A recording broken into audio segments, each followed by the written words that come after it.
Welcome back to the hood. Welcome back to Chill on the Green Box with Specks, Thompson, and the View. And like always, my co-host is not here. I start telling dad jokes, and he started laughing too hard, and I guess he sharded himself, and he had to go, so he got to take care of the business. But thanks, Barney, for being on. Anyway. Yeah, you're welcome, Specs. I'm really excited to be here. And as we're talking before we went live, I wanted to make sure because it's called chilling on the green box. I have a green screen behind me, so I was gonna pull it back, and then everybody can see all my like comic book posters and everything behind. But you know what? I'm just gonna leave it closed because going with the green theme, I decided just to keep the green sheet behind me to make it fit with the theme of the podcast. So yeah. Okay. Well, for people who don't know who you are, give them a little brief introduction of who you are and what you do. All right, perfect. Yeah. So I'm a part-time blah, blah, blah. Okay, here we go. Velcro. A part-time cartoonist, part-time podcaster, full-time dad, full-time husband, and the recent owner of buying a terrestrial radio station. So very excited about this new venture I'm having. And I am I have about 3 or 4 podcasts that I do as well. One is called Story Comic Presents, where I interview amazing storytellers and artists. I have another one here because I'm local to Vermont. I do another podcast that's called Vermont Artists and Authors. I do another one called We Make Children's Books, where I interview children's book writers and illustrators. And I also have one podcast as well called Nerdstock Talk, where I actually do some educational work to teach fellow nerds and geeks the art of understanding investing in the stock market, because the stock market is for everyone, and it's as much as I can to actually like not lower the bar, but talk about investing in language that other nerds and geeks can understand. I think it's also for me is really important too. So Okay. yeah. All right. Well, since you want to go on a theme of the show, just you're on the East Coast, but you're in Vermont, so you might not get the reference. But the green box was the green electrical boxes in front of the neighborhoods. I don't know if y'all had those up there, but down here in the South, I think it's more of a Southern thing. It looks like Mm-hmm. some of the West Coast Southern states had them too, but they said they didn't chill on them. But in the South, we would like chill on, hang out with you on them and with your friends and whatnot. Just doing the podcast with other guests, I realized that it's because there was the bus stops as well. So we already standing at them going to school for the bus stop. So I guess after school and weekends, you just go to the same spot and meet up your friends because you're meeting up with them anyway before school. So Well, it's good. See, suspects because Vermont is it's called the Green Mountain State, or like okay, Atlanta's called was it the Peach State? What is it? yeah, No, Georgia's the Peach State, yeah. the Peach State. So I'm the Green Mountain State, and plus we have a green box here in Vermont. It's actually called the compost bin that we have in our backyard. So Oh, so okay. in a way, it's because this is a very rural state, and you have to close it, make sure bears don't get in and raccoons and stuff like that. So and just symbolically speaking, we every time you're going out and you're dumping your compost in the green box there, you'll end up hanging out with people and talking to them too. So it translates very well, Specs. So that is completely fine, and I understand and I understand and appreciate the reference because there's a bit of a parallel up here and this far north too. So yeah. That's what's up. Um, uh, Green Mountain. So is that where Ryan Reynolds got his coffee from? Name his coffee? Now I don't think so. No, I mean, so we have there's Green Mountain Coffee here. There's Green Mountain Coffee here. This is also the home of Ben and Jerry's as well. So Ben and Jerry's ice cream is from Vermont, and we we're also the ones that have uh, we're also the state that has classically speaking has always been the second most least populous state in the United States. So it's you Not, can just not the connect. first, not the first. This second, so it's all right. It's the second. Wyoming is actually the first least populous state. So Wyoming has about 500,000 people in the entire state. Vermont has like 700,000 people in the entire state. And here's a little trivia for you, Specs. So all your listeners out there that want to learn just a little bit of trivia. So it sounds like a joke because we're talking about dad jokes, but this is actually a trivia piece. So what does Hawaii, Texas, and Vermont all have in common? The answer is all three states used to be their own countries before joining the United States. Wyoming was? Yeah. Hawaii was their own country. They had royalty and all that stuff. Wyoming. No, not Wyoming. Vermont. Vermont. So Vermont was on. Is it because it's close to Canada? Is that why? Well, here's the thing. One of the things. We all learned about the Revolutionary War, about the 13 colonies. So the 13 colonies fought for independence and against Britain, but actually it was the 13 colonies in the independent Republic of Vermont. Because basically what happened was Vermont is the 14th state. So after the Revolutionary War, New York State and New Hampshire both claimed Vermont to be part of their own state. Well, and so Vermont said, no, we're our own country. So we were our own country for 14 years.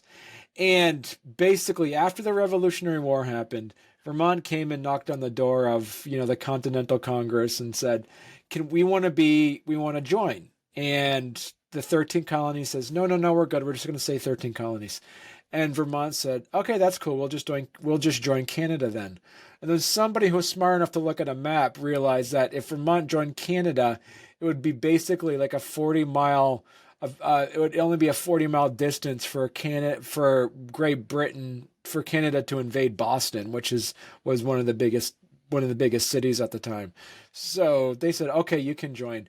That's because of Vermont joining. We became the 14th state, and once Vermont joined, all of a sudden that opened up for other territories and and other places to join and become states, because it was always the intention it was just going to be 13 colonies. So cool. So Vermont is the 14th state. So a little bit of trivia for all your listeners and viewers out there, Specs. So that's funny because in my comic book world, it takes place in Georgia, but I spell it different.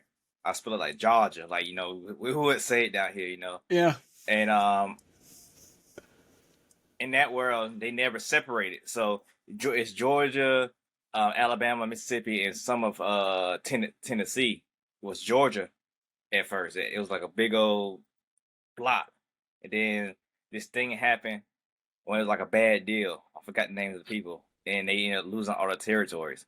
So I'm trying to figure out in my world how I'm gonna make that deal not be bad. So Georgia stage is powerhouse because my universe is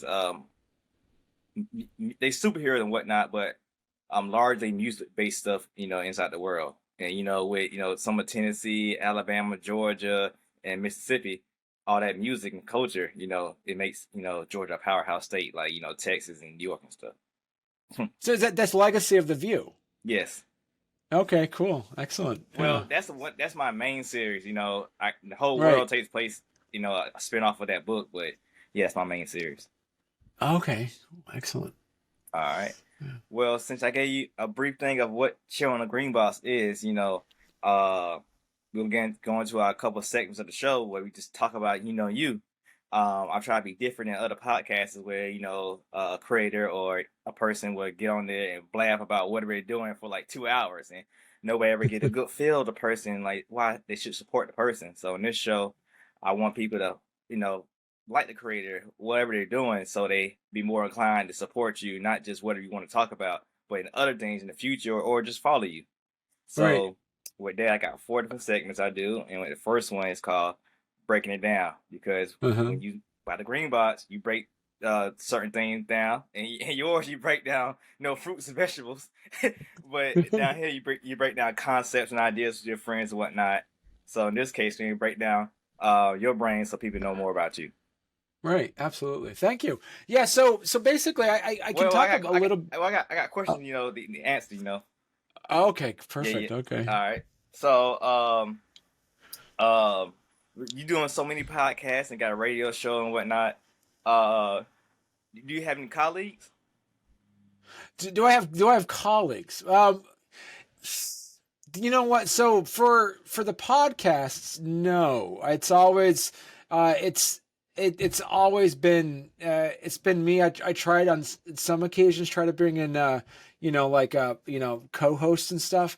The challenge with having co-hosts that you don't pay, it becomes um it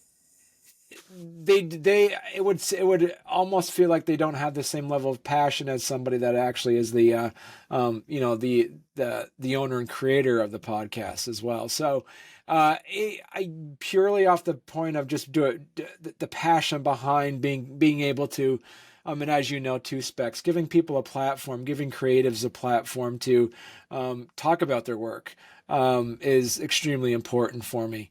And and so I've been able to really pace myself. You see a lot of folks that might do a podcast that will have 5 to 10 guests on a week, and then you see that they end up burning out in 5 months or so. And the reason behind that is you got to understand, like, in order for me to stay loving what I do, I have to make sure that I don't do it to an excess. So I do about 2 shows a week.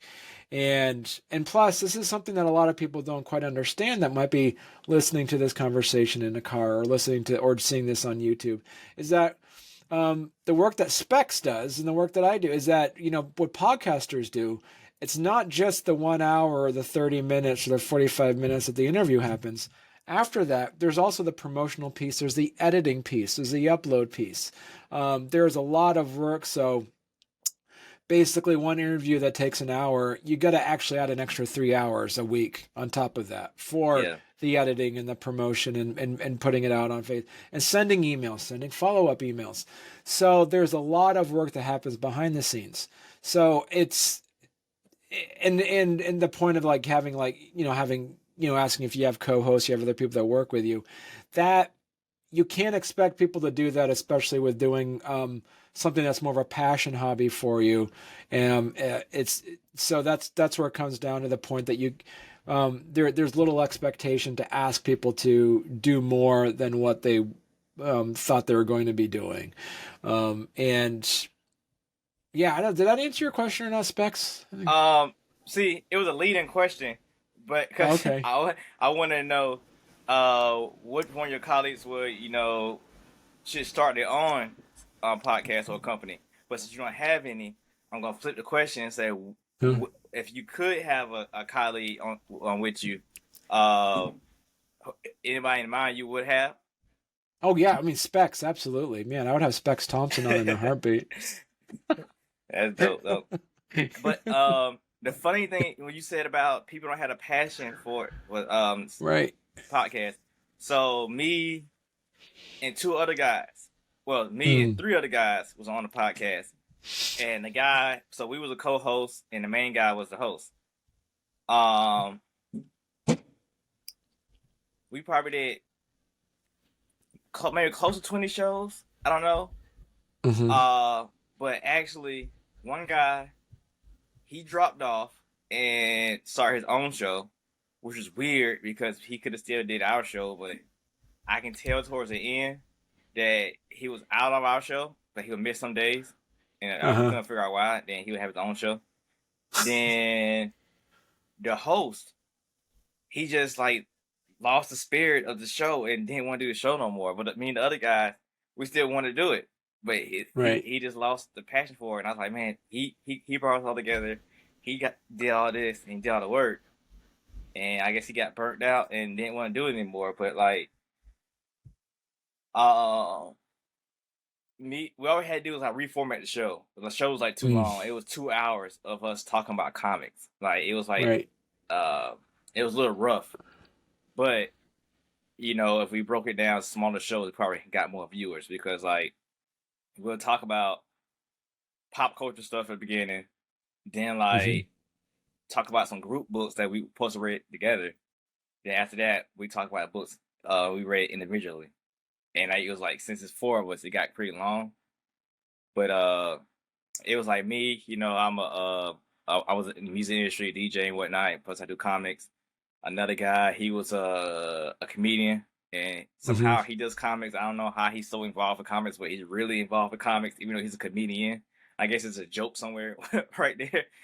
Um, Other guy, he's like who's really like connected to the wrestling stuff. Man, he was a comic creator as well. And other guy, host, he's a comic book artist, and he had several podcasts like you do yourself, but he just fell back from all of them. It was pretty weird, but I'm pretty Right. sure it was Yeah. health reasons and kid reasons and stuff like that. But like he just you can tell like the deterioration, during the show. And I was like, man, that's crazy. Right. Yeah. But I mean, that's the thing. Yeah, and that's the hard part about it is that it's like you can't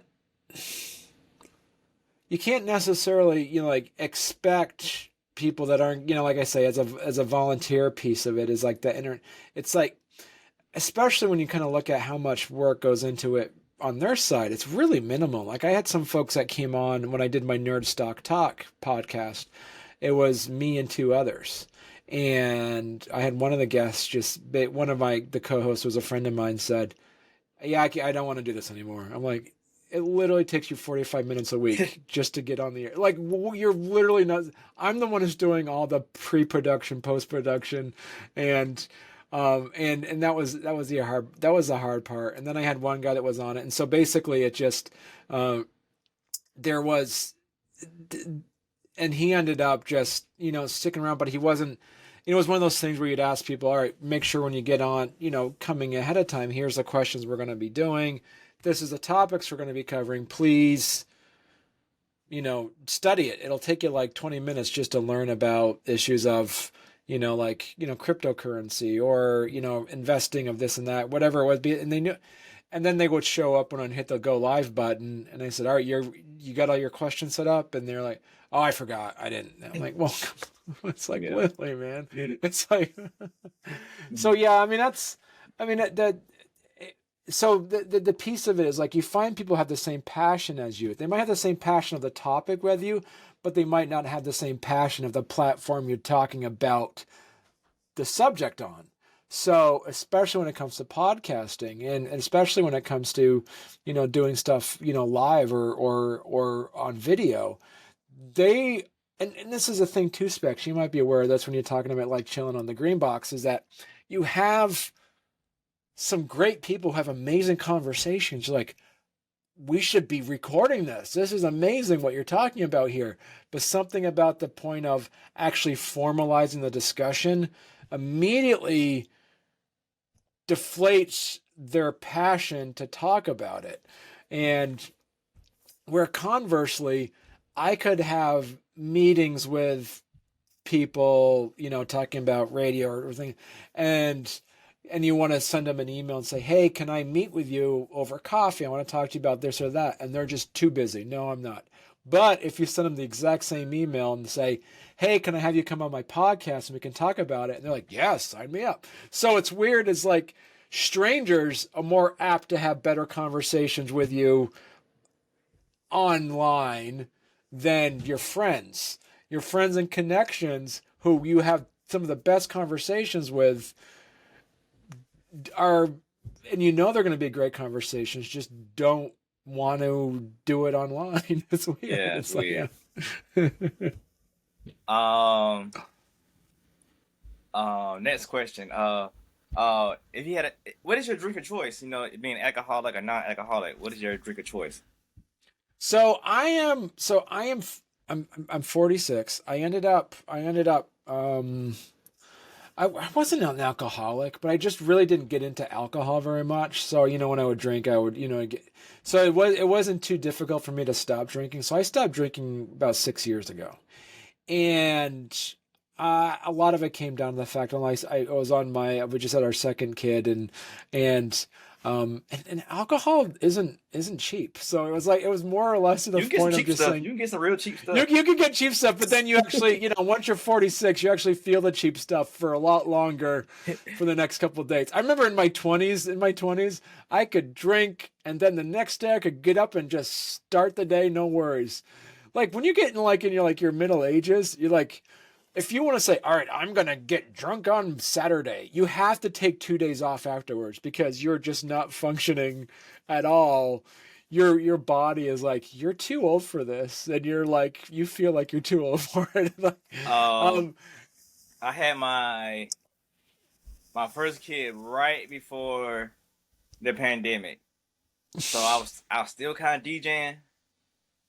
So, but right as the pandemic opened back up, and I went back DJing.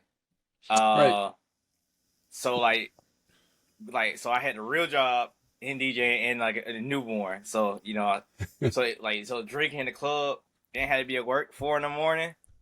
Oh, Then yeah. I worked a factory job, and I remember I was putting the parts together, and I just fell asleep right here at the workstation, and woke up, and I was like, oh my god, and I just made what I was making like completely wrong. I was like, man, I can't do that no more. It just like I felt it like you need that break because your body, you can't just get up and go. Back when I was like Right.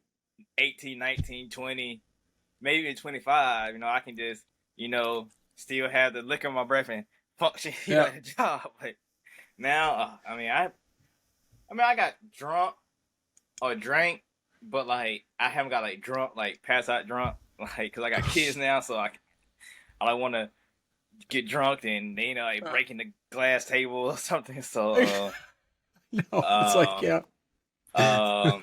so like I probably drink here and there.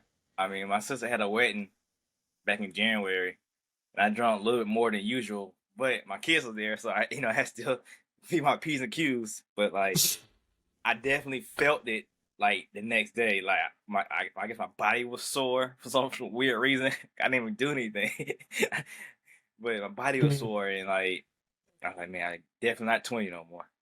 Right. I mean, yeah, exactly. It's like uh so my really good friend from high school just got divorced and he actually had a divorce party. So he was That really sounds happy expensive. about That sounds real expensive. yeah, he was really happy about it. So he actually had all of the old stuff like basically what happened is that he's really passive, super passive, non-confrontational, and his wife, now ex-wife, is also non-confrontational whatsoever. So it was a divorce that actually took like 3 years to actually happen. So basically, she said, "You know what? I want to I want to be in an open marriage." And he says, "Okay, sure. I mean, whatever, because he didn't want it, but he doesn't want it. He didn't want to. He's a non-confrontational, passive person. So they agreed that what's going to happen is that we're going to, she goes, I'll go live with, she says, I'm going to go live with my girlfriend on the weekends and I'll come back in weekdays, be with the kids and you. And he's like, that's fine. So she packed up for the first weekend, packed up, just an overnight bag. And he's like, all right, I'll see you Monday. She left. And Monday came around, she didn't come back. Tuesday came around, she didn't come back. And he says, "Are you coming back home?" She's like, "Yeah, I'm coming back." Um, Finally, it was like 3 months of her not coming back, and he was like, "Are you? What's going on here?" And she's like, "Oh no, I'm good." Like they just did not want to fight at all. So it was one of those situations where finally, after 3 years, he realized I don't think she's coming back home. Like it's like so it's like so. But anyway, so long story short, they finally got a divorce, and so he's with the kids, and so he he had a divorce party where he actually invited all of his friends over. And so now the guy's the same age as me, 46. He got married young. He's actually acting like he's reliving his 20s because he couldn't live in his 20s because he was married and had kids. So he basically is now every other weekend he's having a party at his place, just they have a they sit around the backyard on a fire and they'll just play music and they'll be drinking. And I look at him, I said, and I said, uh, and I said, listen, I won't use his real name because just in case he's going to be listening. I said, listen, Phil, I'm just going to make a name up. I said, how are you doing this? Like, I can't, if I have 2 beers, I'm hungover for 3 days. And he's like, yeah, it's pretty tough. And I'm like, why? You're having a party. You're staying up until like 4 o'clock in the morning. You're 46. How are you doing this? And you're going to go to work the next day. He's like, yeah, it's really tough. I'm like, man, yeah, kudos if you can do that, but there's no way I can do that at that age. So, I mean, it's funny is like just looking about how everybody ages the same. Like every minute, everybody gets a minute older. Everybody that all that happens. But basically, how it works is like that. At some point, people live their lives in different times of their life. In my 20s, I worked overseas for Peace Corps and Doctors Without Borders. So I did all my travels. I basically saw the world at a young age. A lot of people do that after they retire, where they'll just, get a summer house someplace else, or travel to travel overseas every day. I'm done with that. I've seen a lot. So, but the same thing with my friend. He never got to have his college years. He never got to have that. But so now he's doing it now that he has. He feels like it's his free time right now. But yeah. So anyway, so Specks, that would be the to answer your question. Oh, so what do I drink? Okay, here we go. What do I drink? Yeah, that part.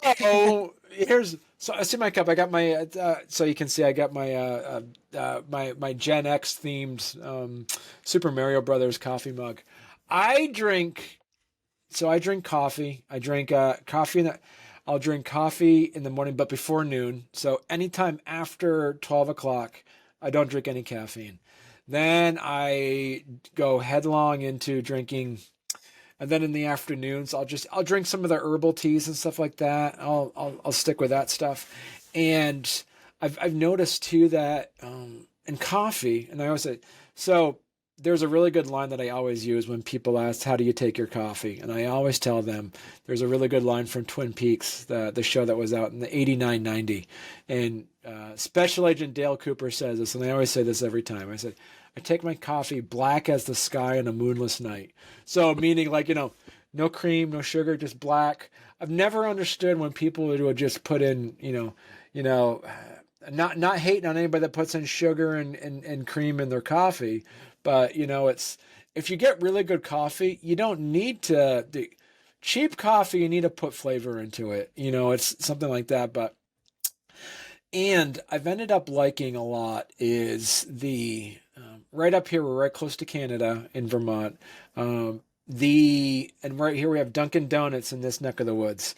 And I think down in Georgia, you have, is it Krispy Kreme? What do you guys down here? What's your donut shop down here? Well, we have Krispy Kreme and Dunkin' Donuts, but nobody goes to Dunkin'.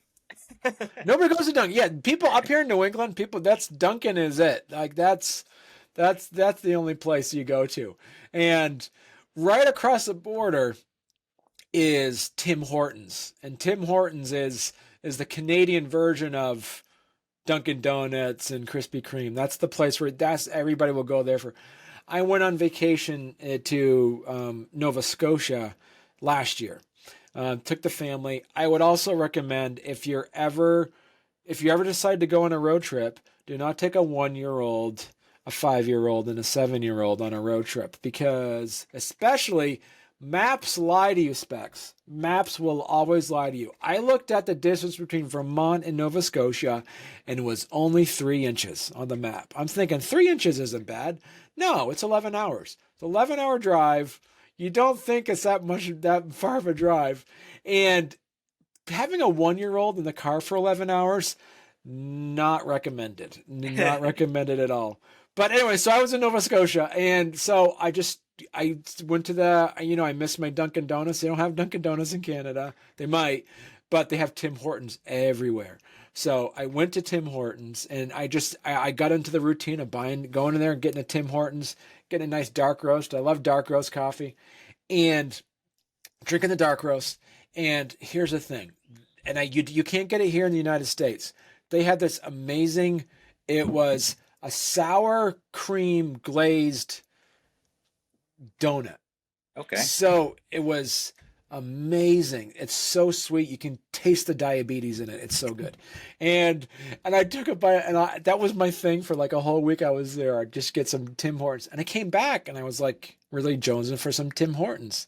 So what I have to do now, so you can go on Amazon.com. You actually buy K-Cups of Tim Hortons coffee.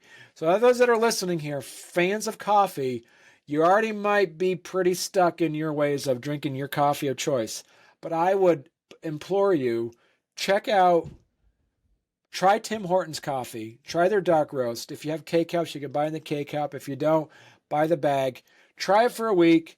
And if you're not converted to it, because it has this almost musky molasses type flavor to it as well. It's really good. So, and side note for those notes, coffee beans are actually nuts, and peanuts are actually beans. So there's a little trivia for you too. So yeah, Okay. yeah. All right. If you can get rid of one thing, what would it be and why? If I could get rid of one thing, what would it be and why? Um, what would I get rid of? That's a good question. Because normally people think about something that, like, some sort of thing that, befell them or something that made their life a challenge. But I believe, like challenges, add to a person's character. Um, I would probably, if I could get rid of one thing, I would probably get rid of crabgrass. I Crabgrass? have, so my COVID project was that I was growing that we put in our backyard, just a stone pathway. And I had a buddy of mine who does a lot of he just started like a landscaping business during COVID. He's like, man, I'm not getting any work. I'm like, yeah, I'll help you out. So, I was able to get a really good deal on him putting a stone Oh, I guess pathway in because my everybody's backyard. still. I guess because everybody's still home doing their own yard work, right?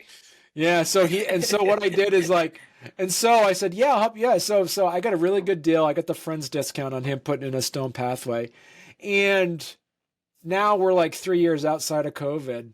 He's booked out till November. I'm like, hey, are you gonna come help? He's like, oh, I'm really booked out. I'm like, oh, well, then what if it's not the friends discount? What if I pay full retail on? He's like, it's still November, man. It has nothing to do with the fact that like, so everybody's booked out. So anyway, so there's this one specific type of grass that will just inundate itself in between like stone walkways and stuff like that. And you can see them on sidewalks and stuff. And there's that one piece of grass that actually grow up and spread out like one thing, and just spreads out, and all of a sudden it covers your entire walkway in certain spots. You pull it out and it's just one root, but it looked like it was just like a full-on a lot of grass, because that's crabgrass. So, if anybody's interested, do a Google image search of crabgrass. It is it's not even pretty. So it's not like it's like, oh, but grass is pretty, it looks like a park. No, this looks like it's like, this is like the big like bully, like, like push everything aside, hate the world grass. Like, it is just miserable. It provides no, even even like animals don't eat it. So it's just like, well, everything has a purpose. If anybody can tell me what the purpose of crabgrass is, I will change my mind on here, Specs. I will write an entire blog post, tag you in it, apologizing for all the crabgrass lovers out there. But you know what? I don't think anybody's gonna. I don't think anybody's gonna be typing and saying crabgrass is amazing. No, the crabgrass is probably, not good. Objectively speaking, you could say mosquitoes, but mosquitoes actually a part of a food chain. Crabgrass, there's no food chain. There's no food chain issues with crabgrass. Yeah, There's we have nothing good this. about We have crabgrass. something similar down here, but it's a vine. Um, Yeah. we call it kudzu. Maybe that's the Uh-huh. wrong name, but you know, the same colonies we was talking about. Maybe we was talking about colony. We was talking about on there. Them same 13 colonies. They brought this over from overseas and wanted to put on their houses and stuff to make it look all pretty. But in America, we have no defense for it. Nothing eats it, like you said. No bugs. Nothing kills it. Right. So it keeps growing. So if somebody used it in a yard, what 300 years ago, it's still here now. and Oh, jeez. it would take over the yard, so and Right. everything around. So like, let's say you had a pine tree in your backyard, the kudzu will grow over the pine tree and make it so they can't get no water and no light. Then you start seeing trees just fall to woods because all these vines and killed this tree or killed whatever. It takes over the whole yard, and you can just keep cutting it, where you keep growing back. It would never stop. Like, you can see it on Right. the interstates here, and some of like the older town houses that people didn't don't use is just still growing, taking over. Like a house next door to me, it caught on fire last year, and Oh, wow. all the stuff got burnt up. But now So, all the vines is taking over and so going this, crazy on it. so this is crabgrass. So for those that are wondering, I'm just showing like this image of like crabgrass. So this is basically it actually like soaks up all the other like minerals, so it'll just grow and kill the grass around it as well. Um, it So just pops up everywhere. you're a true podcaster because you know how to work your way around this program. You never been on Exactly. it. Yeah. But I had to make sure I had to make sure I didn't have any all my tabs on there were all fine too before I opened that up. But yeah, yeah, get there you go. counsel before you get started, right? Yeah. um, but that's in that segment. Broke ground. Like you say about your crabgrass. So people know a little bit where your head's at and whatnot. Yeah. But now we're gonna get into another segment I got called the back issues. Okay. Uh, Being a comics, you should know all about the back issues. For people who don't Yes. know, back issues are normally a character's origin story. So if you want to know more about, I don't know, Carnage from Spider-Man, you'll go back to his back issues for find more about his origin stories. So in this segment, we've been going to your back issues, find more about your origin stories. So, Okay. Perfect. all right. So first question, where are you from and what do you call your hood? Okay. So wait, so where am I from? Is that what you just said? Mm-hmm. Yeah, so I'm from Vermont. Vermont is, I lovingly like to call it, for those that like know Lord of the Rings, Vermont is like the Shire from Lord of the Rings. Like everything happens in the world outside of Vermont, where like Vermont is nothing happens in Vermont. And so from my perspective, what I did is I actually ended up, I always say Vermont's a good place to grow up and end up. So I grew up in Vermont. Then I went off to art school in St. Louis. I was in art school there. I was in St. Louis for about 5 years. And then from there I decided to, and that was like in the late 90s after I graduated from art school. And for those that don't remember, or those that have a little history for you as well, is that in the late 90s, that was when you had what was called the internet bubble, where anybody who had an idea could create a website and make $1 million off of it. So the Peace Corps was desperate to find volunteers because they still had a quota to fill. So being an art student, an art graduate, art school graduate, being able to go into the Peace Corps was um, it was fortunate for me, because nowadays I'm not sure if you can be an art student and then easily get into the Peace Corps as easy as I did. And basically what it was is that they had I filled out the application, and being an art student, I actually did my essay. For any art students out there, here's a little trivia. Here's a little tip for you. For those that are art students who have an art background and you want to apply to a job or apply to a university or apply to, anything that actually asks for like an essay, make a comic book. Because you know why? Those intake people are going to be seeing essay after essay after essay, and then boom, somebody sends them a comic book. You can just take an 8.5 by 11 thing, fold it up, and just and staple inside. Send them a comic book. You'll be surprised about how much you're going to immediately get above the pack on that one.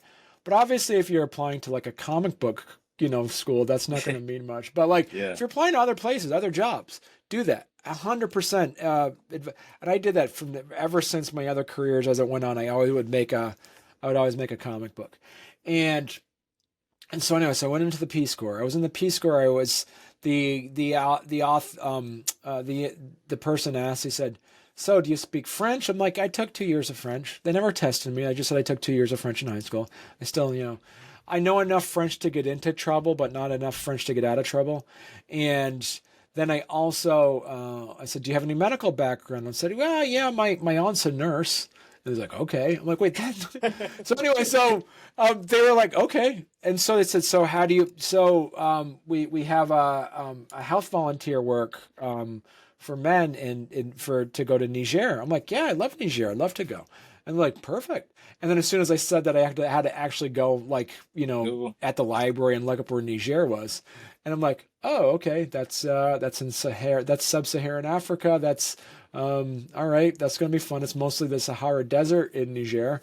Okay, so I went there. I was in Niger I was there for about 4 years. The Peace Corps experience lasts 2 years, but I stayed 2 more years because at that point, after 2 years, you end up learning the local language and you end up understanding the Bet you know culture French. at that Bet you point. know French now, huh? Yeah, not really. Still, I don't know. So I speak Zarma really well. So if anybody wants to go to Timbuktu, I can be your translator because that's the language they speak in Timbuktu.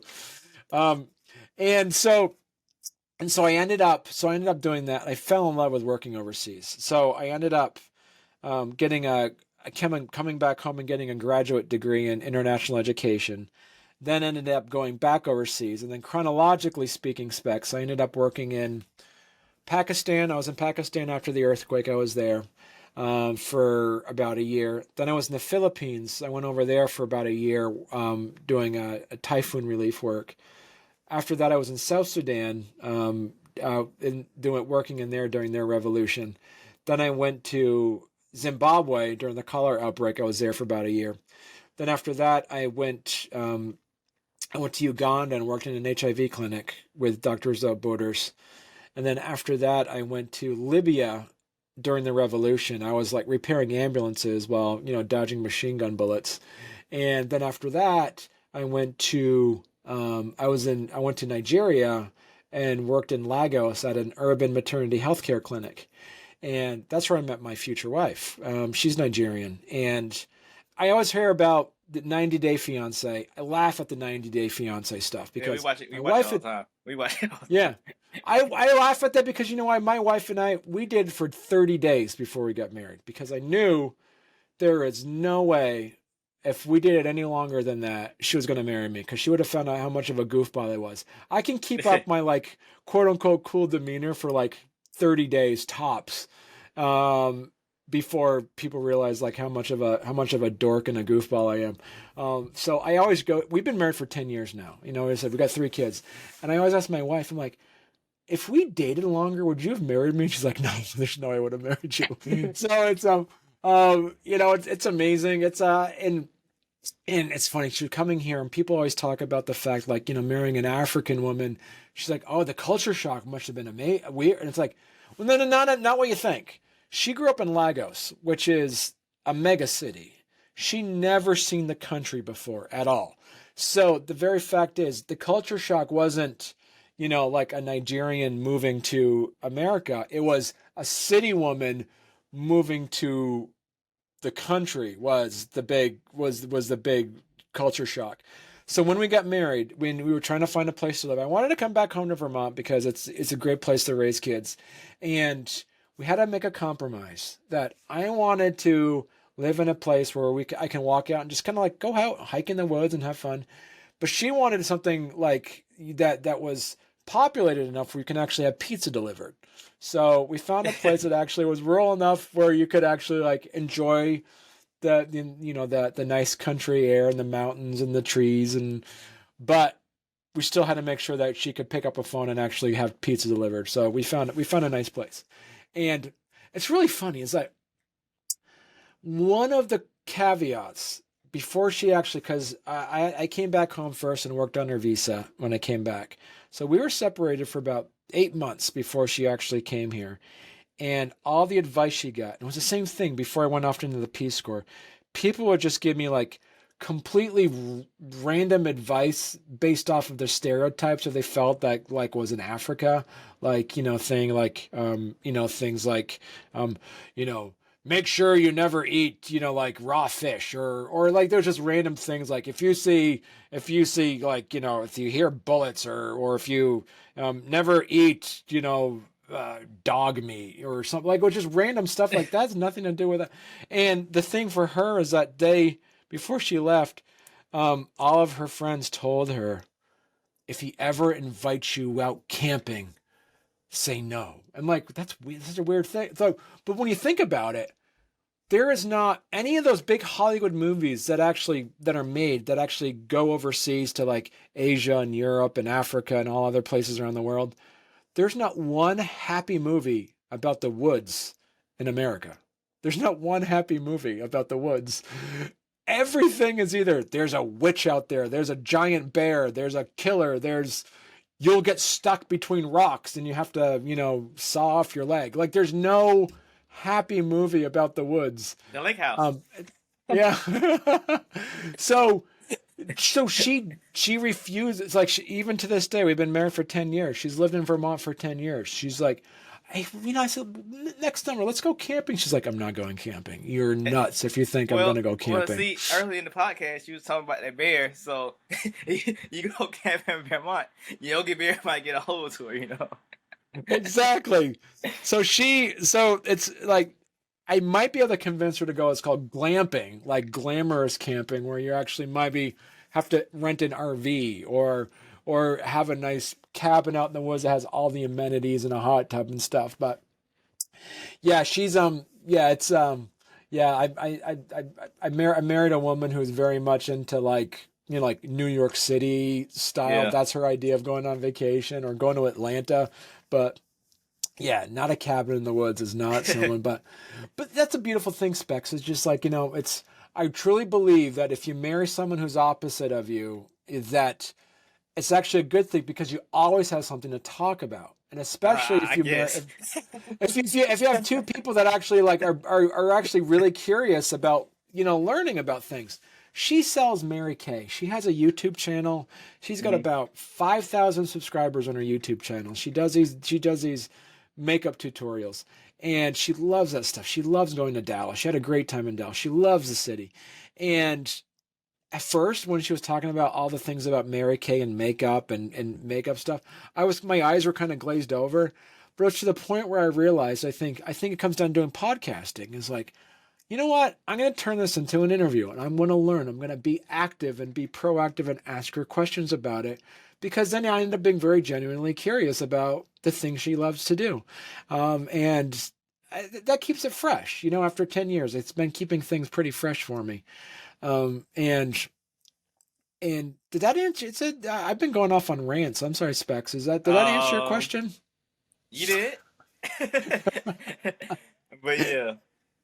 But I got plenty more questions. So next question. You listen to music?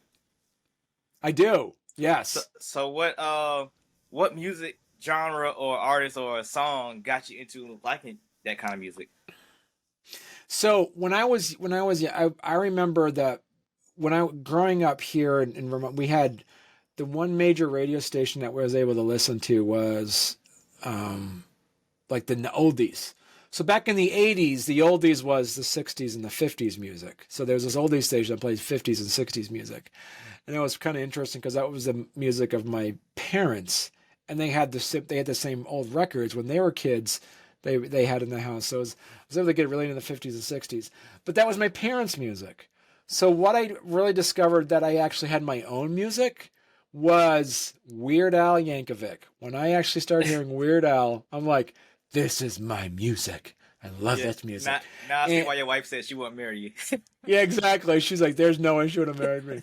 And then when I got into high school, because that was my junior high, then I got into high school and then college, I listened to a band called They Might Be Giants. And they've been around for folks that might know They Might Be Giants. They're the ones that actually did they did kid shows for a bit. They actually did the Mickey Mouse Club theme song. But there for a while they did a lot of music that was like very eclectic stuff. And then when I went off to listened to that in college. Then when I went off into the Peace Corps, I listened to a lot of African music. There's a song called there's a band called Magic System that was from Cote d'Ivoire. They had a song called Premier Gao. Then there was a woman named, for those that are familiar with South African music, there's a woman named Brenda Fassie who had some of the best music. Oliver Mitukutsi is another one. And really getting into listening to all the different types of music that existed when I was in the Peace Corps in Africa. And that kind of spread it out from there, where if you can go from Weird Al Yankovic to They Might Be Giants to basically, just African dance music, you pretty much have opened up everything in between for yourself. And so needless to say, what I'll do is that if I hear a song that I like, I actually allot it to a playlist. So I have all these Spotify playlists that I actually put, the name Story Comic, and then I'll add, because storycomic.com is my website, and I'll add the year to it. So it all started off with Story Comic 2013. Then I'll have Story Comic 2014. I did the same thing, but from a different brand. I got a corporation brand called Specks Vision. So on Apple Music, I didn't do it this year. I just didn't do it. Yeah. But every year I got a Specks Vision playlist and did the same thing like you did the same exact thing. And people actually followed it. It's the crazy part. And you know what? I will play a song to exhaustion until I don't want to hear it anymore, and then I'll hear it again. I'm like, oh yeah, I forgot that song. Like my latest song that I heard, and here's the thing too, TikTok. I love TikTok. So what I'll do is I will play. I'll hear a song on TikTok, and then what I'll end up doing is then finding it and add it to my Spotify playlist. So I got a completely random song that I actually started listening to that I will just play on repeat. And that is, the other thing too, the Guardians of the Galaxy. I love every time they'll play a song on the Guardians of the Galaxy, I'll listen to that. I'll listen to their soundtrack for a good long time. The last song I listened to that I've been like just playing on repeat, and I couldn't find it for the longest time, was Meet Me at the Spot, the live version with The Anxiety and Willow, who is Will Smith's daughter. Mm-hmm. So that's a good song for anybody who wants to hear that. That's a really fun one. It's called Meet Me at the Spot, the live version of it, not the studio version. That's the one that I listened to. That I've been playing on repeat a lot lately. So yeah. What comic book or comic related TV show got you liking comics? Oh, I liked comics when I was like my kid. So I was, so basically what I would say is that I can pivot that question to a bit. It's like I was reading comics before, since like 87 or so. And so the TV show that I was excited about seeing in the comics, and I was kind of bummed that it didn't last that long, was the Flash TV show from 91. The original Flash TV show. It only lasted like 13 episodes or something like that. And that kind of died out. Well, they did. Well, so yeah. So the Flash that came out with, like, there was one that came out in 91. What happened was it was going on the coattails of the 1989 Batman movie that came out, the first Tim Burton movie. They're going on the coattails of that. So it was the first time they actually made a TV show that actually had a big budget. So one of the points is that it never found its audience, and they were spending about $1 million an episode or so. So that's why it died out pretty quick. Well, also as a comic book reader, it was the wrong Flash. Like that was Wally West at the time, but the shows were Barry Allen, which is weird. Yeah. Yes, exactly. Which was really cool when they came out with the Flash, this last iteration. They actually had the actor who played Barry Allen from the 90s. He played Jay Garrick in the new version, which was, I love those homages that they threw in there. That was pretty cool. But there was, so that was probably the show that, but when it comes to the comic books, Well, let me ask before the specs, before I answer that, I do have a follow. Do you have a follow-up comic book question? Because I have a soapbox I want to get on real quick, but I didn't want to do it unless you actually had. I mean, I got another question after this, but I mean, not real follow up. But you might answer while you're talking though, so I might not say. Okay. Yeah. I have I have one pet peeve when it comes to comic books. And this was the point where I actually my favorite comic book characters, my favorite comic book my team of all time. It used to be the X-Men, but now as I'm getting older, I really love the Fantastic Four. I love Marvel's first family. And what it is like back in it was 1990 came out with these trading cards. They had the Marvel comic book trading cards. And then in 1991 they came out with Series 2. And on Series 2, for those that know, Series 2 Marvel comic books, they actually had on their stats on everybody's powers. So they basically had Series 2 Marvel trading cards. All right. Let me pull up. I just want to show your audience what they would look like real quick.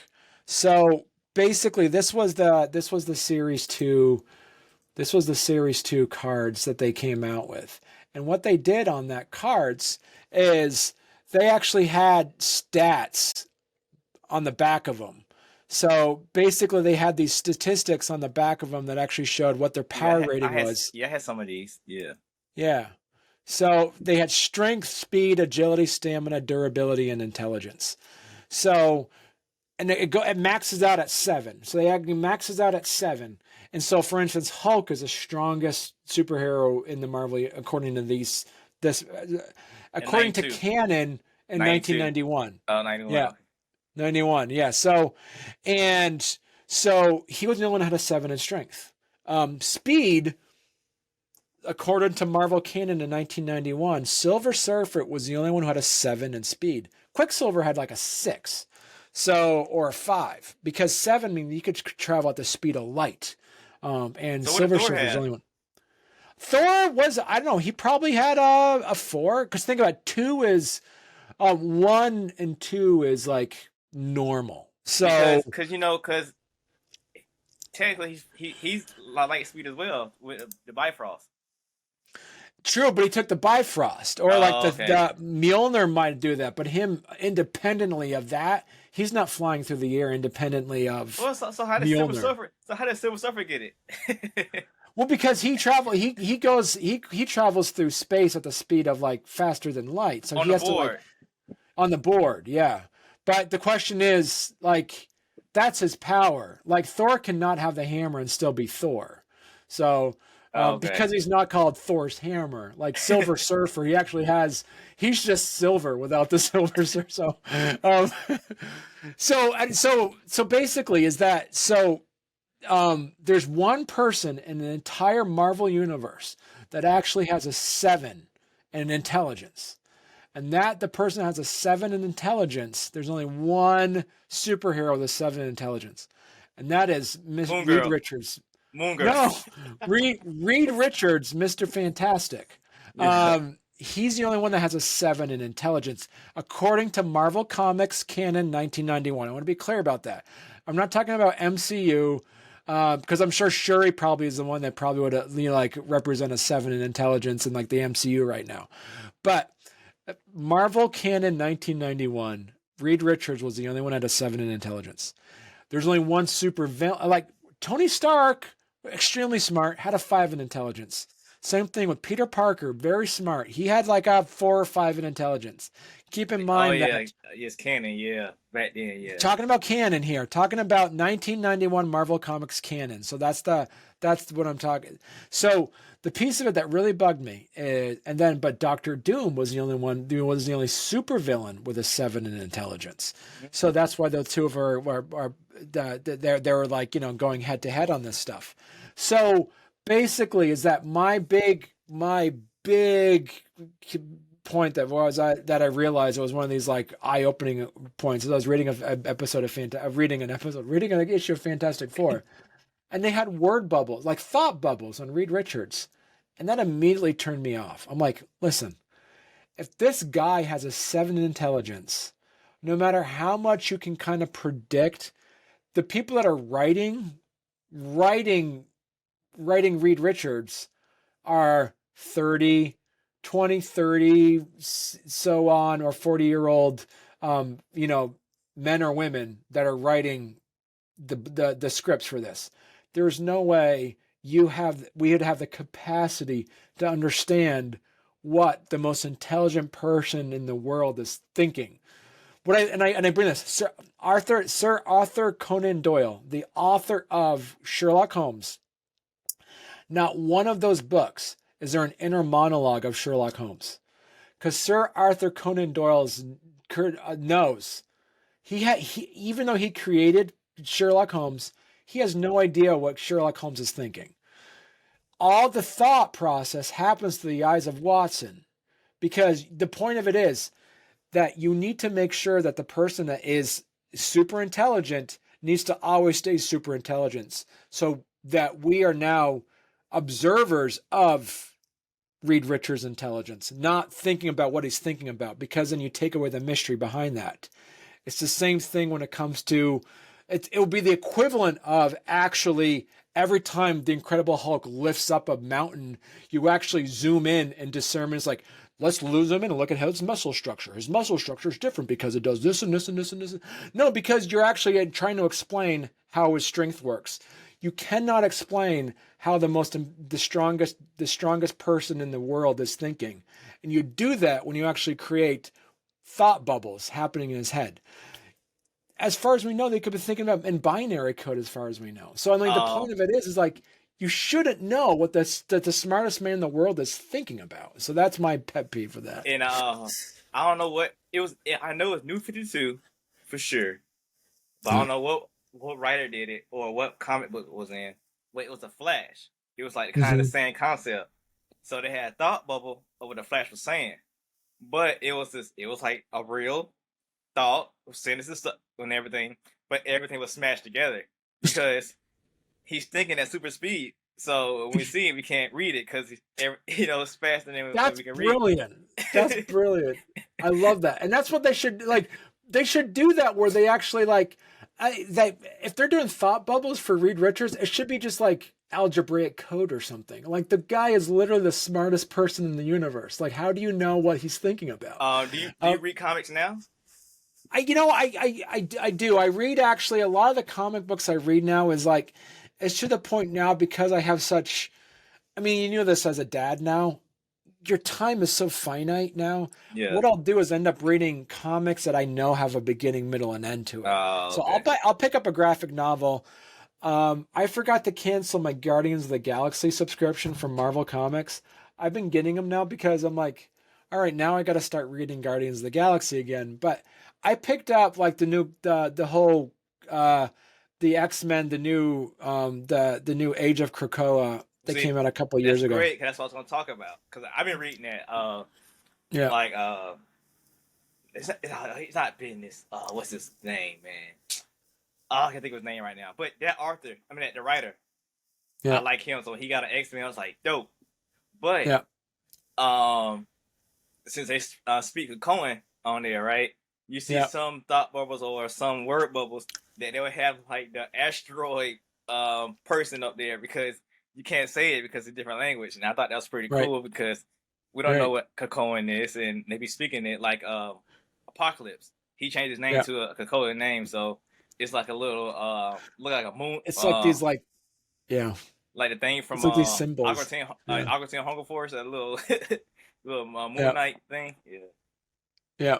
I mean, I think so. It's like my piece of it too. When I think about if you take and coming out of COVID, it's amazing how we all kind of had a shared, like worldwide trauma happen to us. And I think about the fact that when you look at all the different things that happen in all the comic books, there's always a potential world-ending event every year that happens. So think about what happens with like the psyche of the populace when you have potential world-ending events happen every year, to the point where it's like these people are going to be exhausted. Like it's like the whole population must be just like shells of like they're living in this sense of complete like accumulated stress disorder. Like how are people able to survive? Yeah. And I that's where I like finite storylines that I can read together and know that. But actually, this is where it comes down to like there's basically like your four like genres of comic books, superhero comics. You have your street level superheroes. You have your space comic superheroes. You have your magic comic superheroes. And then you have your one that's like international espionage type things where that so everyone would fall into one of those.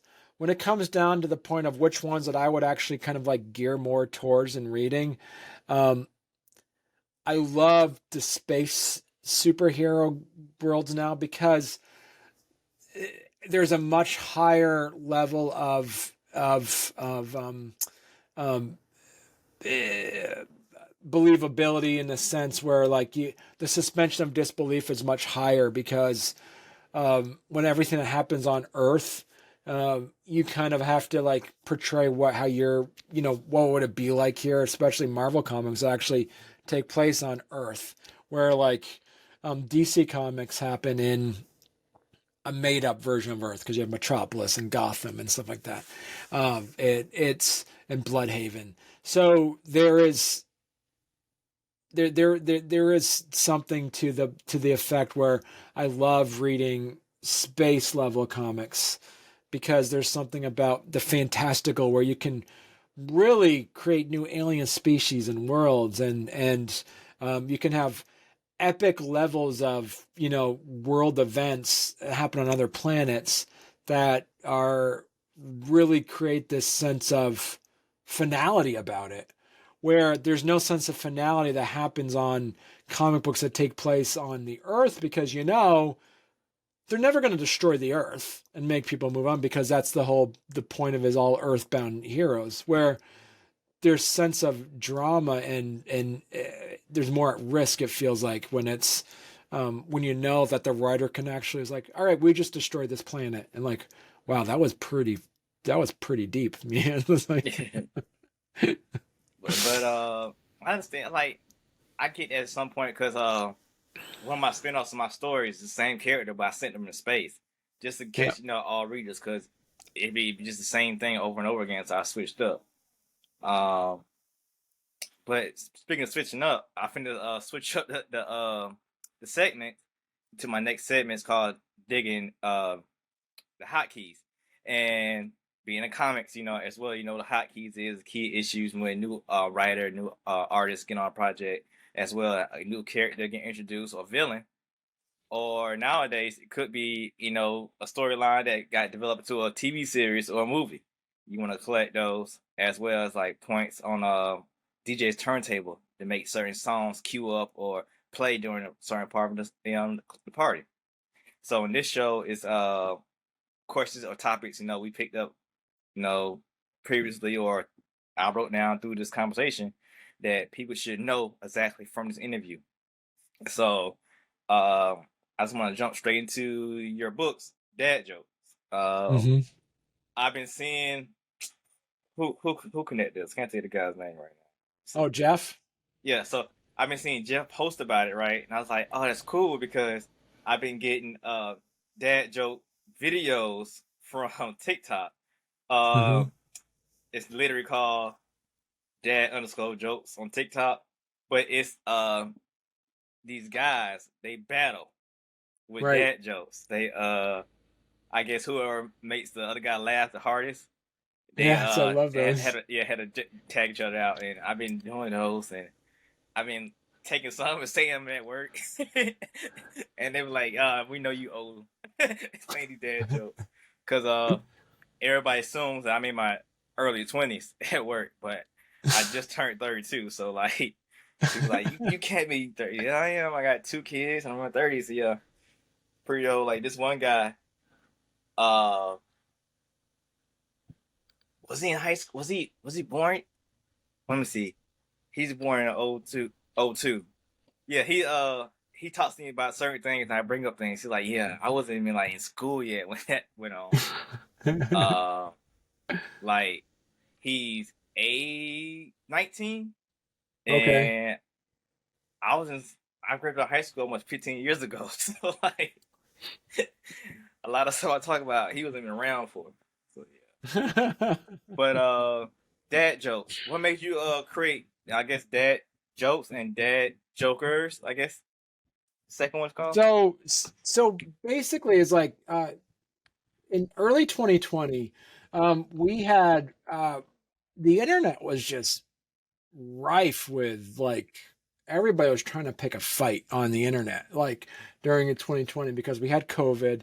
We also here in the United States we had an election season that was happening, and it was really easy to find a way to get into a fight with somebody. It was super easy. So what I did is like I actually wanted to do my due diligence and make sure that I was able to do something that made the make the world a bit a little bit easier. So what I ended up doing is I ended up looking for um, like dad jokes. So I first started doing that. I started like posting a few dad jokes once in a while. And then I started doing it on a daily basis. And so what I ended up doing was sharing with everybody like a joke about, and so here's and the thing too, Specs, is that I was able to create jokes that were actually like not controversial, very safe, puns, something along the lines. Because, and here's the piece about I would say the piece about my book is like it is 100% safe for my brother who works at a stone quarry. He takes my first book. So I had my first book that's already was published last year. Mm-hmm. He can take that and read it and have guys reading about it. My mother, who's a grandmother, can take this book and bring it to church and read it, and then people are fine with it. My 6-year old who's in first grade can take the book to school and read books, and it's not offending everybody as well. So it truly is. If you can go to a bookstore and buy a book. You can go to online and buy a joke book that's called Dad Jokes. But every time I've looked at those, there's always one joke that seems a bit misogynistic. There's a joke that seems a little bit racist. You see another joke it's like, well, that's kind of making fun of politics. I wanted to actually create a book that was actually like truly funny, truly truly something that is completely and utterly safe for anyone to read, that actually made it not just corny jokes. Some of them are actually pretty good. And because of that, I've been able to also about, I would say 5% of the jokes. So basically 1 out of 20 of the jokes in there, and there's 500 of them. I actually kind of invented on my own by just hearing puns and word plays that happen. There was, back in 2020, I actually invented a joke that I see online now, which is funny, is and you can trace it back for anybody that's really wants to. You can actually kind of trace it back. That I was bringing my kids to school, and on the way to school, here in Vermont, I saw a deer driving to school, and I actually when I came back and I told my wife, I said, so I saw my deer. I saw a deer on my way to school. No, I said, what did I say? I saw a deer on the way to school. That's what I said. And she said completely innocently, she didn't even think about it after she said, she looked and goes, how do you know it was going to school? And I'm like, what? It's actually funny. So I actually posted it. And so so that's one of the jokes that I kind of invented. Another one was it was a road sign that actually said, it was like a list of vegetables, and it said like, peas beats carrots or something like that. And I wrote, I saw a sign and said, well, those are pretty mean peas.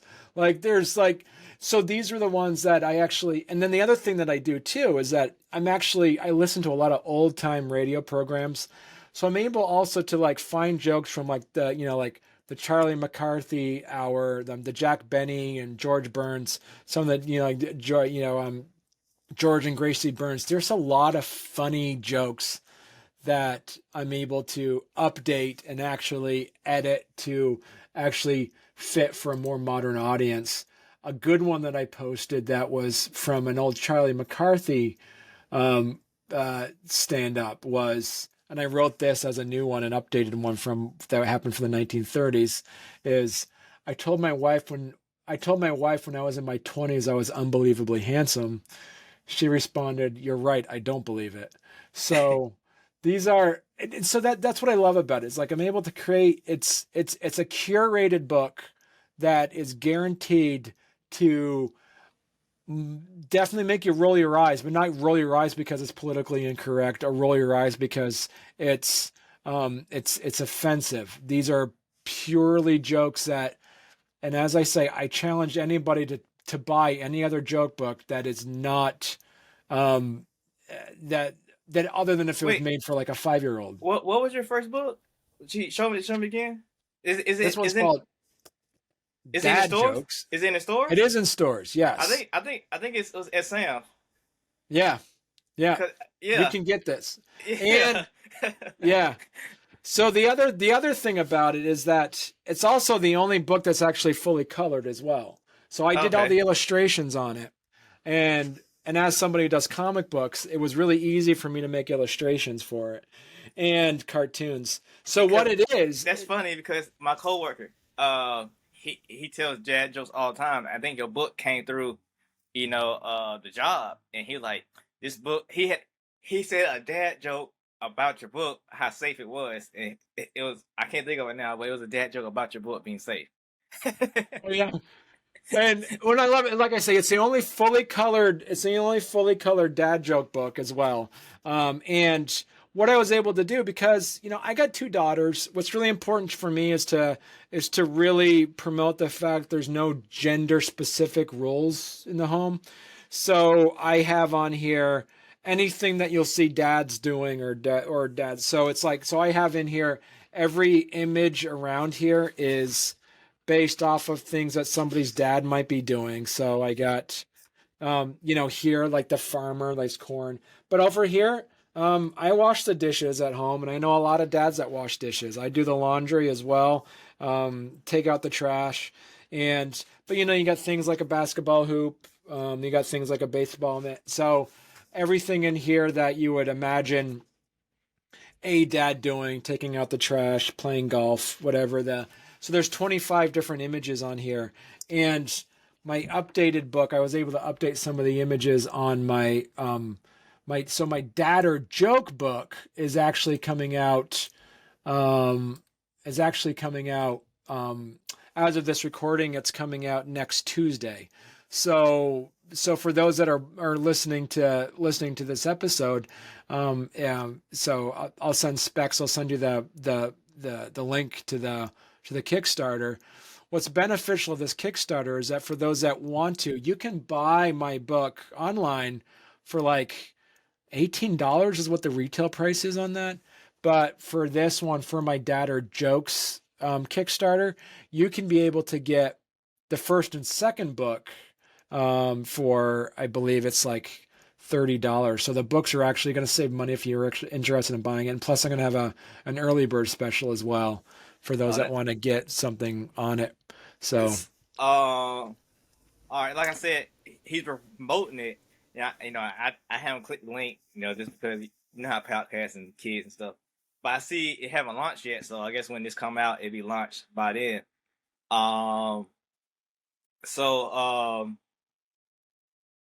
Did you do a Kickstarter for the first one as well? No, I didn't. So I mean, much like you, I've been actually doing a lot of interviews with people that do Kickstarters, and so I've been able to just really just harvest some great tips and tricks on how to do a Kickstarter. And so the benefit for me is that I see this more as like a pre-order opportunity for people that want to buy the See, book and get it at a better price. that's what okay.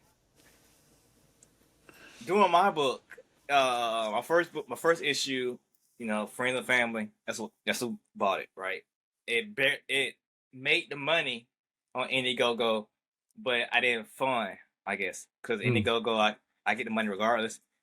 right, Um, the second time around, you know, it flopped. 'Cause I tried to switch to Kickstarter, but start doing interviews like you're doing now and stuff like that. Figure out how to promote Kickstarter, and I right, got all the Kickstarter people to do Kickstarter and some friends and family to come back for the second issue. Now for this third one, uh, because people who don't know about Kickstarter, comic books, whatever, just want to support me, they right, didn't understand the whole concept of Kickstarter. Like I gotta make a profile and I gotta pick an option. I just want the book. So I was marketing the third one as wait, was the third one?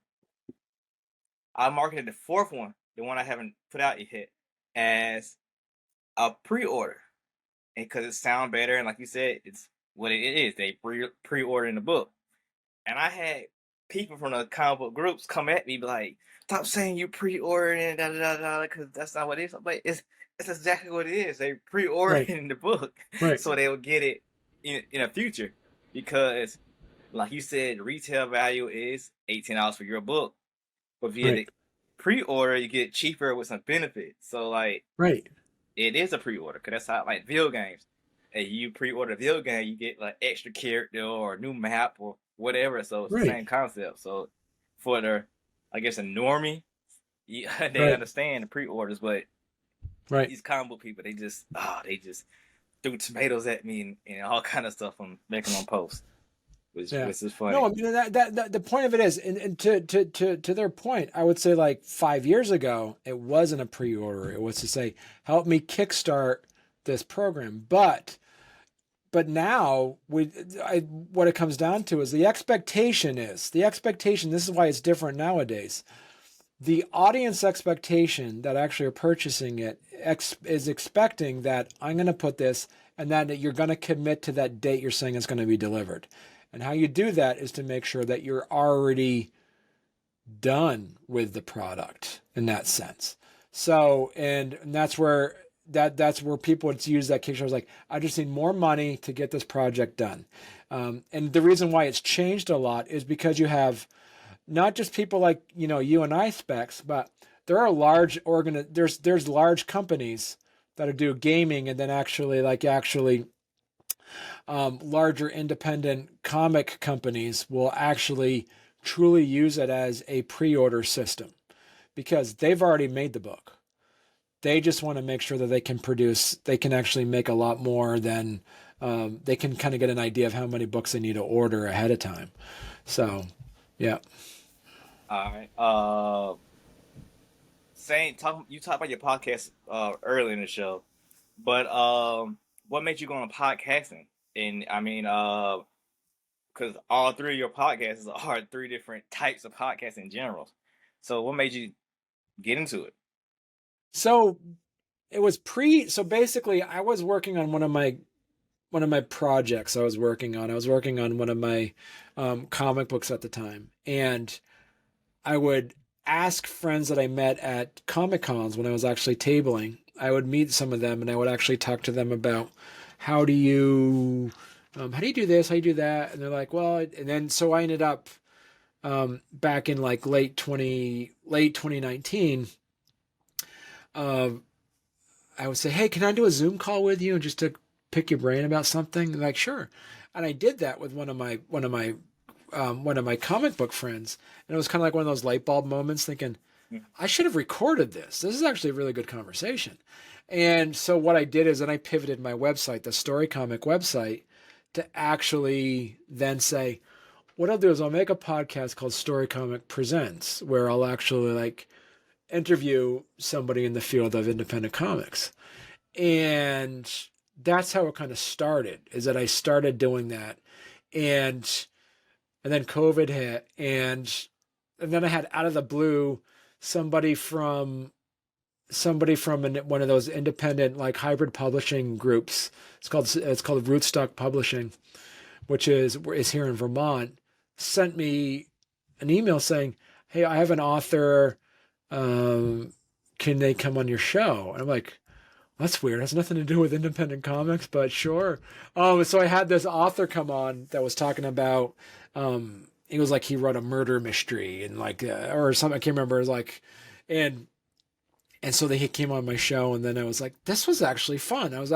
So I really like the idea of actually creating a platform for, we always talk about indie comics, but there's a huge independent author field out there as well that is not getting a lot of love.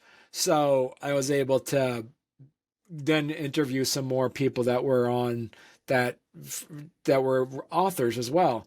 And then what I ended up doing is then I would reach out to authors and like, well, I don't make comics because my podcast was called Story Comic Presents. I'm like, well, no, I interview all kinds of creatives. And so I ended up realizing that I had to actually brand my thing to more, maybe actually have a podcast that's specific for authors of that are in Vermont. And then I also, as I was doing that, my kids were getting older and they were bringing home library books of, and I'm like, I love children's books. This is fun stuff. So then I actually started reaching out to other children's books, folks. And I've rarely had the triumvirate of actually having, I've had it like twice where I've actually had somebody that fit in all three categories. That was a comic book. It was a children's comic book by someone living in Vermont. So I actually can have them be on like all three shows at the same time. So that's always fun when I do something along those lines. But it was really interested is that I had to make sure so that third comic, that third piece was the third podcast is called We Make Children's Books. And I have about 20 of those in the can. I'm waiting to get a nice buffer of those, and then I'm going to start publishing them again and putting them online. And then I have the Nerdstock Talk one that I do on occasion as well. So that's what I've been doing with that one too. So, but it's been, but the point I was talking about earlier, Specs, is just pacing myself out is really important. So Yeah, I got burnt out. I think this would be episode. I don't know what order this is gonna be in, but you might end up being episode 30. I'm not right quite sure. 30, 32, something like that for you. right, Back in May. So at first I started this maybe January, February. I reached out to people like be on my show, I do a show. And then as well, I was doing a show with the View where we talk about current events. Now that burnt me out.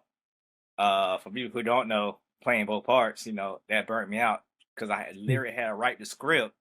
So it really looks like I'm communicating with the View, and like that burnt me out because I was doing that plus the interview part of Chilling the Green Box. Then in May, so I decided I wasn't gonna do that part no more. I was gonna do straight interviews. So let me just go ahead and do those. So I believe in May I did like an all call, like who in these interviews, and I got like a slew of people. So I record, and to the point that I had to have like 3 or 4 StreamYard accounts because my storage ran out. So I had to get a new account, which is why I went to Riverside, that's what we're on right now. Riverside, I don't know how many episodes I got on here, but I went to Riverside because of that. And so then I did all these interviews with people. Let's say I had 15 interviews. Now, like you said before, it takes time to do those, edit those. So I was like, right. man, I gotta edit these and put the segments out and still air it. So I was backed up. Like I've been so backed up. I think I've been pushing them out my best recently, but I think I just now hit my June and July interviews. 'Cause I had so many in May. Then on top of ones like you will come in on top of them.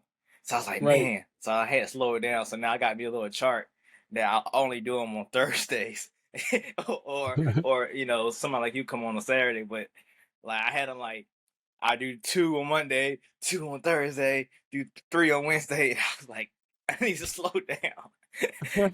So, but I definitely got burnt out. Then when you said about people hitting each little thing, um, all, well, my show's broad. You know, I interview like people in like rock bands, rappers, singers, comic book writers, artists, you know, painters, whatever. Um, but the crazy part would be some of the comic book creators. They were also been in the music industry as well, like myself, Right. and it was funny meet people like that. Now with you hit a weird tangent because lately I've been getting a lot of Nigerian creators on my show. So not only you a podcaster yourself, you're a comic book creator, and you got some Nigerian ties. So like Right. you hit some things too. So like it's just funny how things work. Just I like I said, I don't know if it's cause like who I am.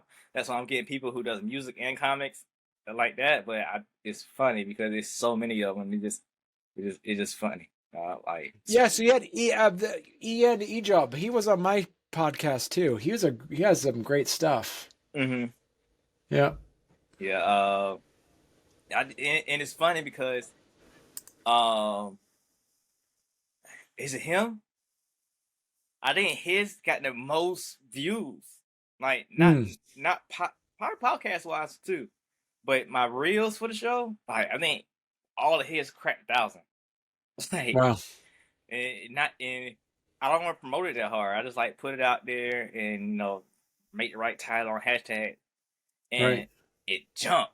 So I was like, man, so people want the Nigerians overseas is where it's at, and Right. then they start coming to me. So I was like, that's amazing. Yeah. Um, with the future of indie comics, you podcast, you talk to creators as well. Would you see the future of indie comics being? With AI and other stuff like that, and TV streaming platforms picking up indie projects. Where do you see it going in Right. the future? Well, I said so. The first thing about the AI piece, I actually had someone on my show that was a really good author from Australia. Her name's Amy Lawrence. She's prolific and she makes fantasy comics. She does all kinds. She does poetry. And I asked her a question. I said, this was right when ChatGPT came out, when people started talking about it back in March and April. I asked her, I said, because now people can actually write entire books with using ChatGPT. Are you worried about that at all? And she said something really intuitive. She said, ChatGPT is never going to make great books.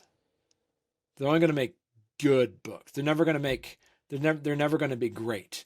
And she Well, said, with that, I don't know if you're aware. The Game of Thrones they were finished, so somebody yeah, recently used Chat GPT to make the last book he hasn't done yet.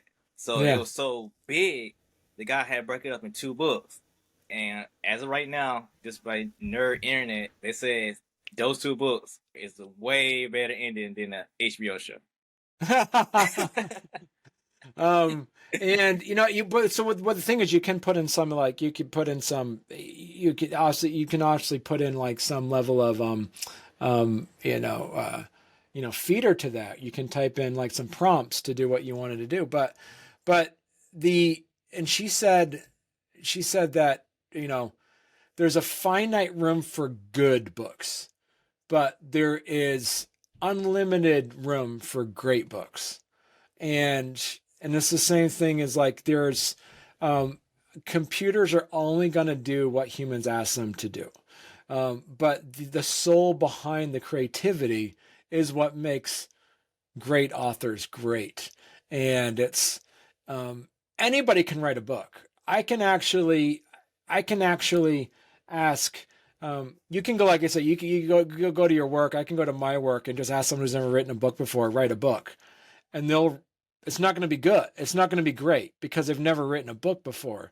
But authors who write books, those are actually that is their job, is to write, are have nothing to fear when it comes to the idea of what it is because there's something about putting that soul behind it.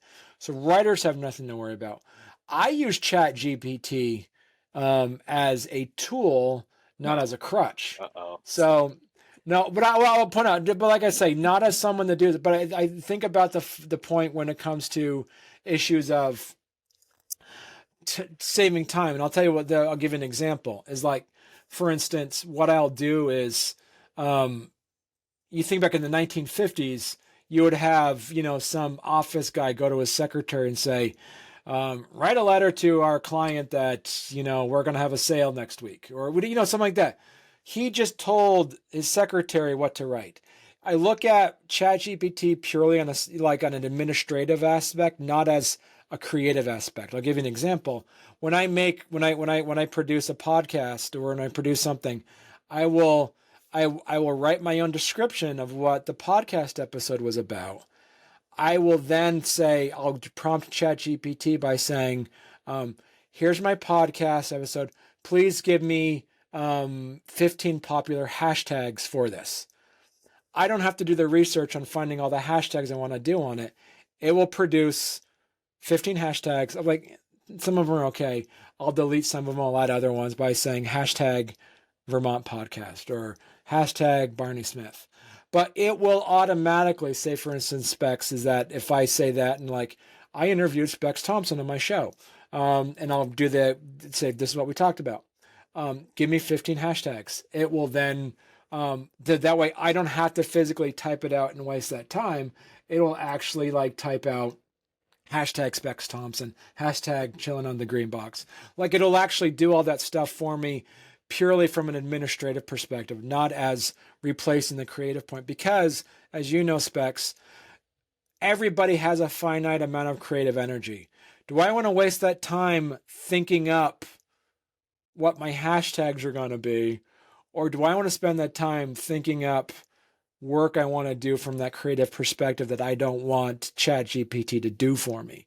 So that's where you use it, utilizing it as purely from an administrative perspective and not as a perspective of replacing the creative energy that I don't want to find a cheap way of doing it out. I find a way to actually utilize it for time that way I can utilize my time in the most productive manner.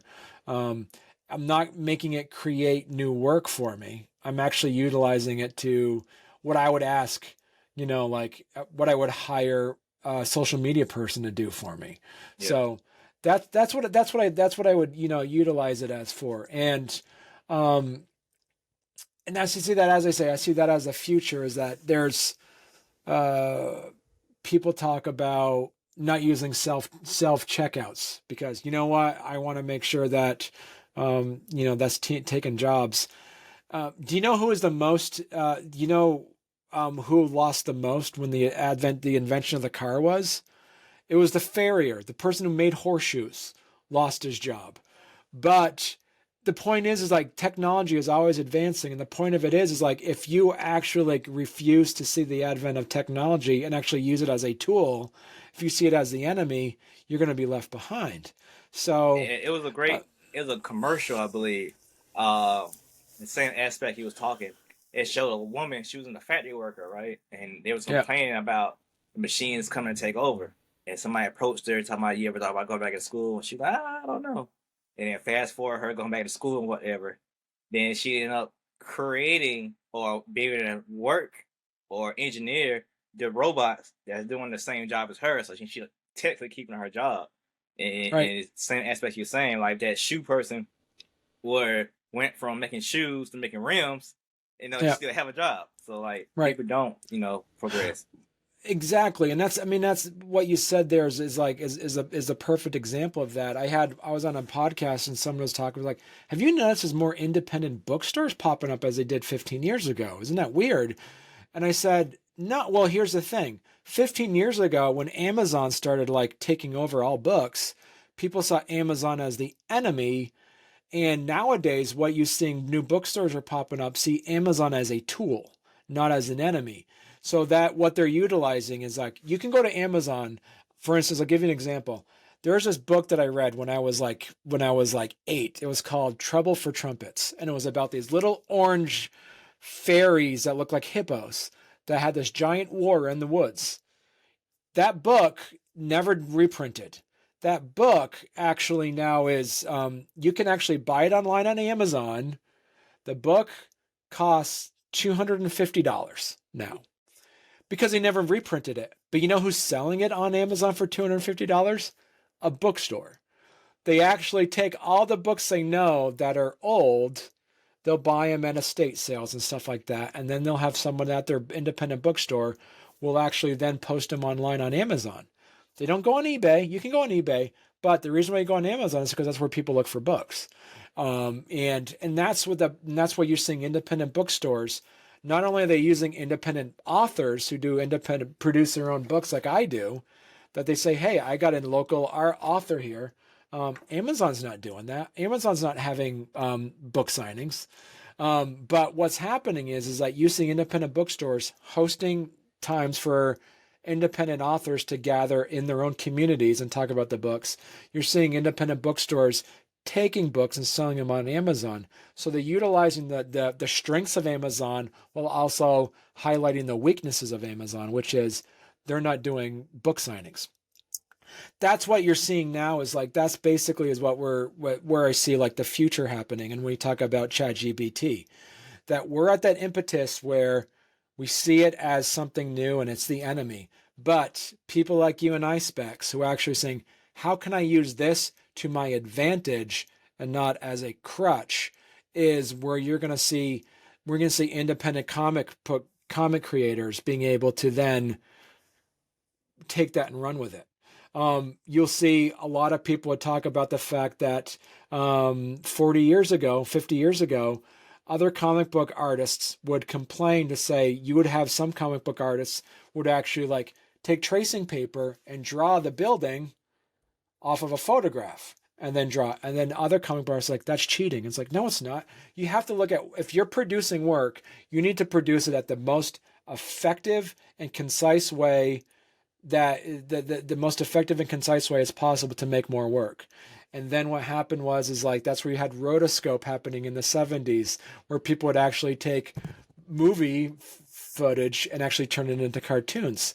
And you used to be like, that's cheating. You would also see people would actually then reuse images in their comics. Then you saw like in the 2000s, people would start using Photoshop, do digital artwork, and people do pencils. Like, that's cheating.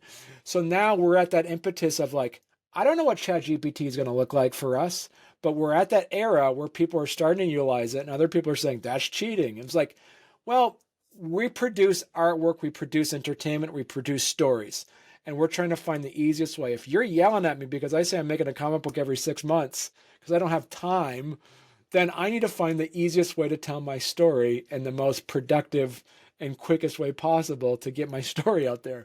I don't know what that's going to look like, but I do know that we're at that precipice where there's that point where people are utilizing it. But I do 100% agree that utilizing not ChatGPT, but using like those AI to do your artwork is cheating if you're not, great way to do it as like storyboarding if you're just going to try to figure out angles and stuff, sure. But I would never, ever make a comic book with AI art. That for me, I truly believe, because you're actually stealing from other people and it's not your own work, where utilizing it from an administrative perspective is different than trying to make money off of it. So, yeah.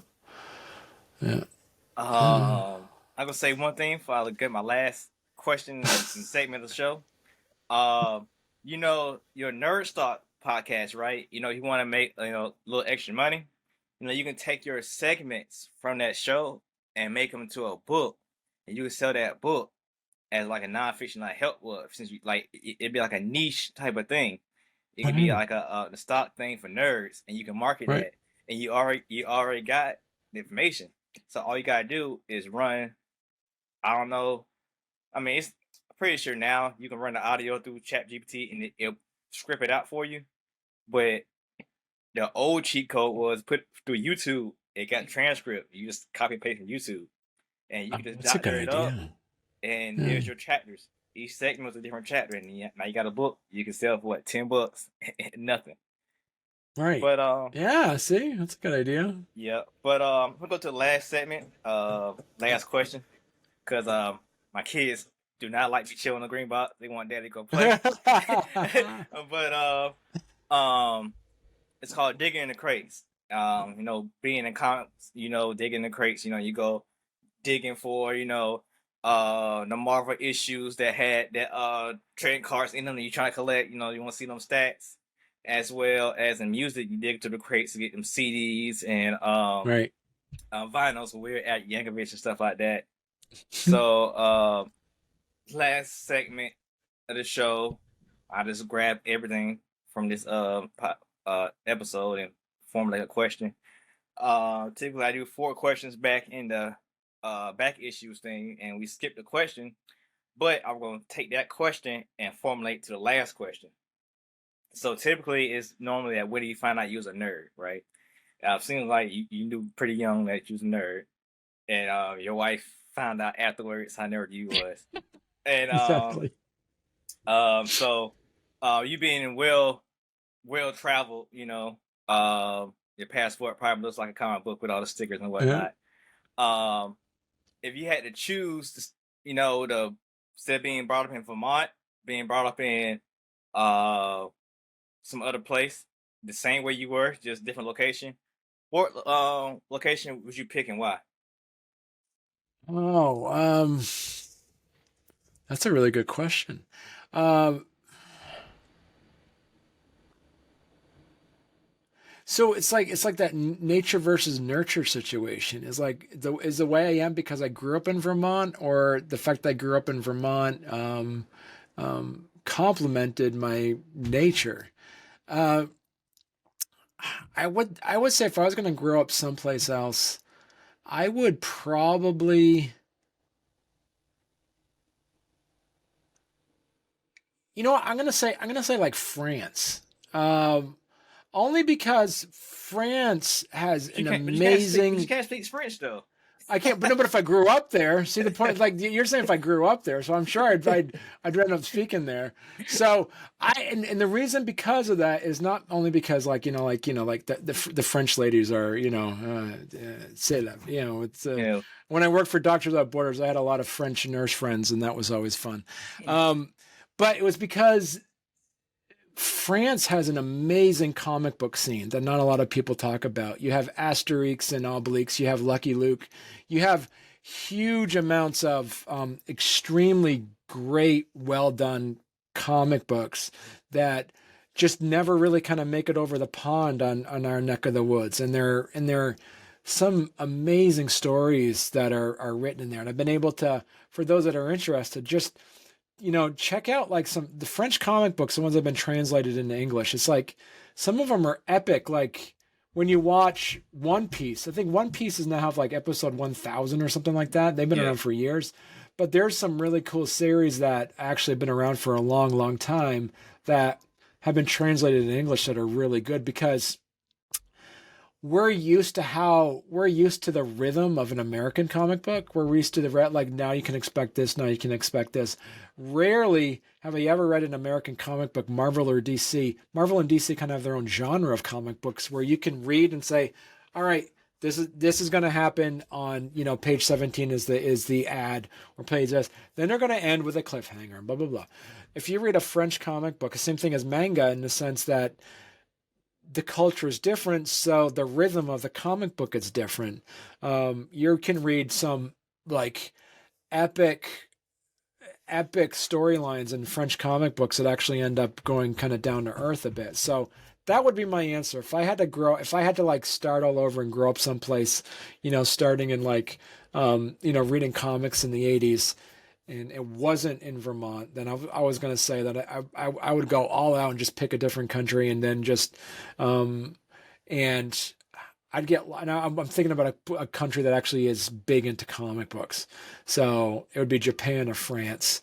And I'd have to say France because that would be the, because, like I say, I think they really appreciate comic book artists. They really appreciate comic book writers. Comic book writers and comic book artists are treated very well in France. And here in the United States, how many times do you stumble upon a GoFundMe page for a famous comic book artist that needs money for health, like to pay his hospital bills? George Because in Perez. America, yeah, in America, we like our comic books, but the comic book artists and the comic book writers are treated like poop here, because all that money goes to the corporation. But in France, they treat their comic book artists and comic book writers very well in France. They treat them with respect. And I think that's something that we could learn from here in the United States. You know? Yeah. That's dope, man. That's dope. Yeah. Well, by the time this podcast airs, your Kickstarter will be going on it. But if somebody's listening or watching 30 days later, where can they reach you at, or purchase your books, or anything like that?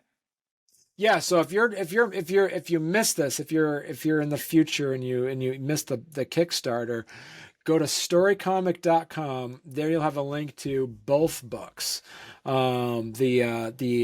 PDF versions of both of them are also available through all your favorite bookstores as well. You can also get it in independent bookstores. So definitely, if you're buying this, Jeff Bezos doesn't need any more of your money. It's the convenience of doing that. He doesn't need another spaceship. We're literally talking about a guy who makes spaceships now. Okay. So if you want to, there's a link on my website that actually supports your local bookstore. So what you can do is support your local bookstore. You can actually order it online via your local bookstore, and then you can pick it up there. So there's a link on there too. And you're like, but Barney, I live in Georgia. I live in Montana. I live in California. How do you know it's going to be in my local bookstore? Because you know why, my dear friend? I have a link on my Facebook, on storycomic.com that actually links to your local bookstore. You click on the link. It says support indie bookstores, and it'll open up a window to your local bookstore with the ISBN number of my book, and order it from there. Unless you want to help Jeff Bezos build another spaceship, you can order it on Amazon. That's real dope, man. It's dope. That's dope you had that feature. Yeah. But thanks for being on the show, man. Enjoyed it. We talked a lot about a lot of things. Hopefully, whoever listening can take something from the interview and progress themselves. Right. Thanks for coming on. You're welcome, Specks. Great. Sorry, y'all. I had removed myself from that interview. I just couldn't handle the dad jokes. It was just too much for me. But, y'all check out Barney Smith. Check out his books. Check out all his podcasts. Great dude. Great jokes. Great information. Check him out. And you want to check me out. Check me out at Legacy View. And get my books at legacyview.com. And if you want to follow my co-host, follow him at Specks706 on all social media. And if you want to be on our show, hit us up at chillonthegreenbox or hit us up at chillonthegreenbox@gmail.com. I'm out of here.